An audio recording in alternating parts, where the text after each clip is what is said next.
Aset emas ni mudah cair, mudah alih. Cuma untuk dana kecemasan kegunaan harian, kita kena simpan dalam bentuk duit 2-3 bulan gaji. Simpanlah sikit dalam tabung haji, dalam ASB.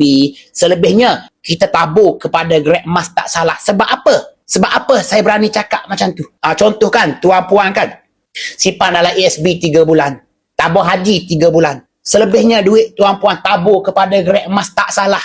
Sebab apa saya berani cakap macam tu? Sebab aset emas mudah dicairkan dalam bentuk tunai.